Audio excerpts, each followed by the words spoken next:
So, if we don't know how other people feel, how can we ever know how we're supposed to feel or what's okay to feel? And furthermore,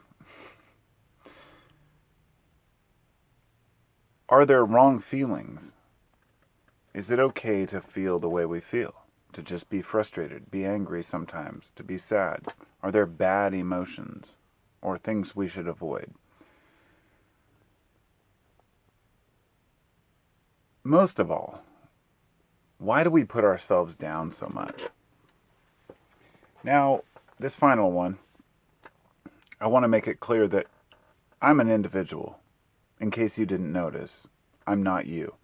I'm not someone else. I'm not other people. Therefore, I can't know the deepest inner workings of a person's mind, their heart, their soul, how they really feel about things.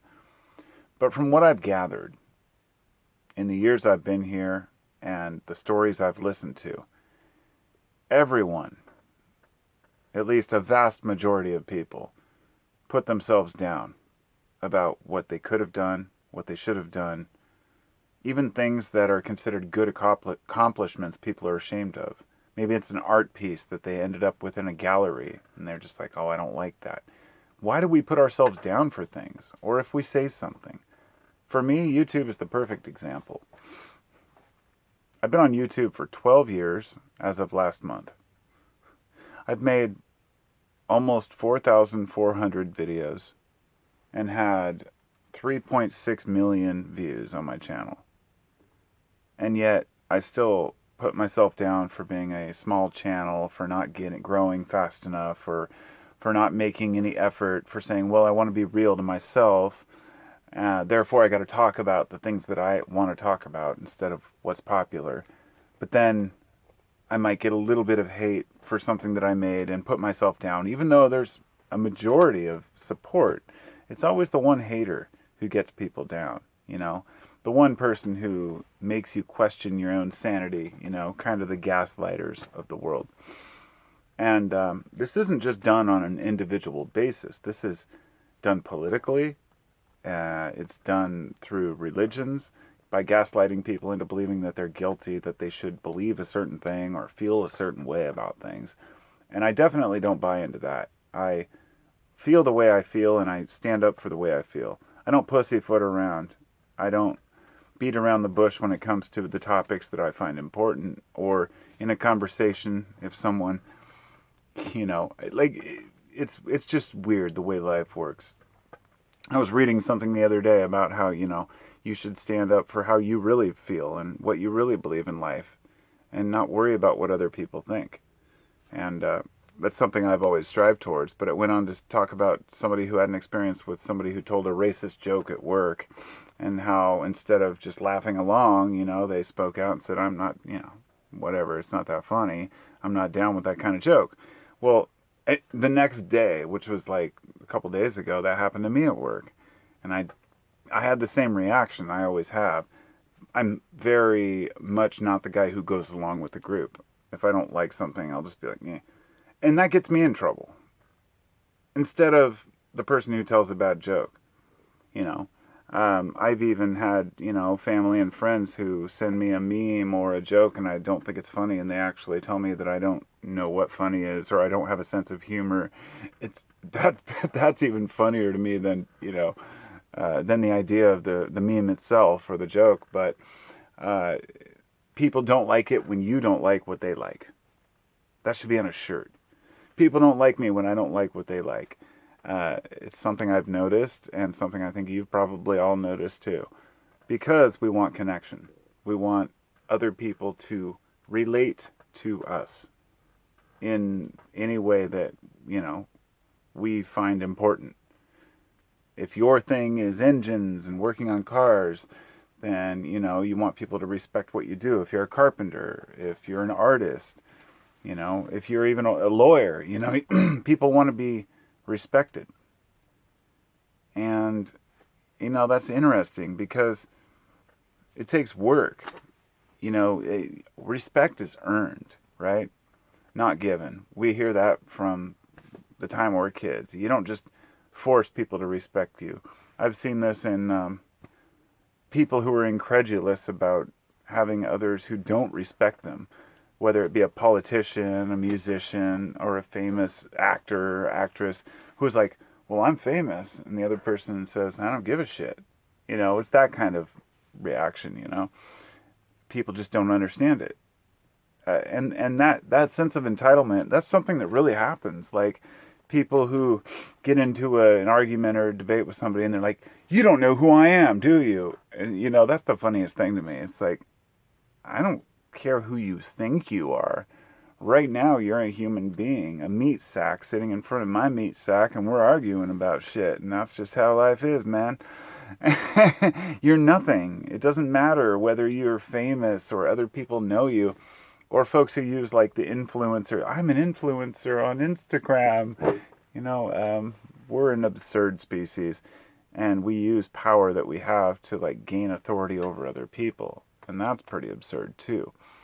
But the sad thing is that more people don't call this kind of behavior out because they believe it.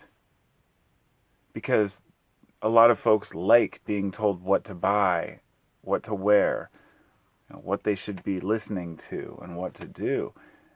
It's like individuality took a back seat to pop culture a long time ago and just never recovered.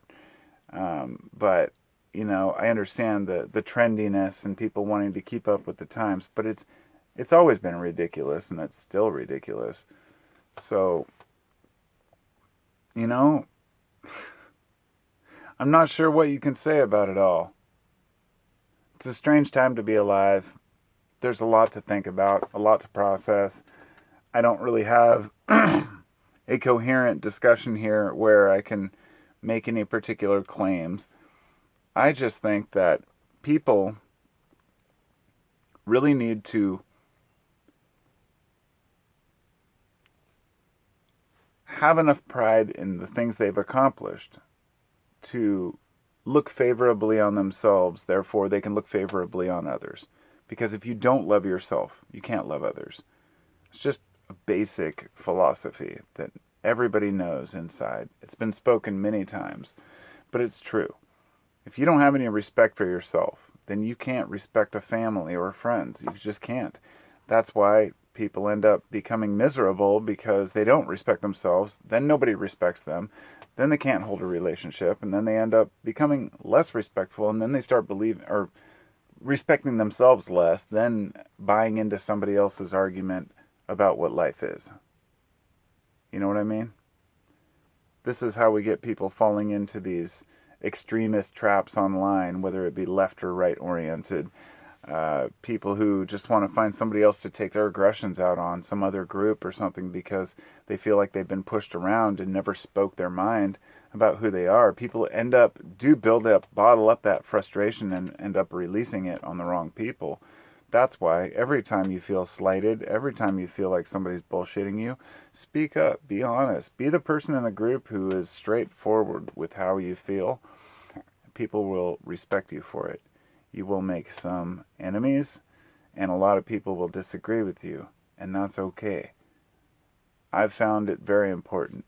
I've even had, somebody, I won't ever give names, somebody accused, my channel of being an echo chamber, of people who, all agree with me. And I thought about that, and I was like, well, the truth is, my channel's open to anyone who comments and discusses. And then I started asking, why do people agree with most of the shit I say? When I make a video, most people are supportive. Well, of course, it's because you're my subscribers. But there's more to it than that, because I lost a ton of subscribers a couple of years ago when I talked about Trump. I hope that people have mellowed out these days to be able to handle political shit like an adult. But at the same time, I put myself down for even bringing those things up, even though they were, relevant topics. It's the same reason that I put my live casts on unlisted pretty much right away. A lot of them. I do a live cast now and again. Some of them I leave up, but a lot of them I don't. And it's because I'm like, oh man, I had a couple beers. I was probably sounded like an idiot, and I'm not going to go back and listen to 2 hours of, podcast or live shit to edit or anything.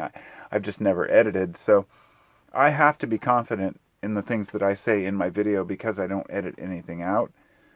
So I guess I've learned to maybe deal with that better.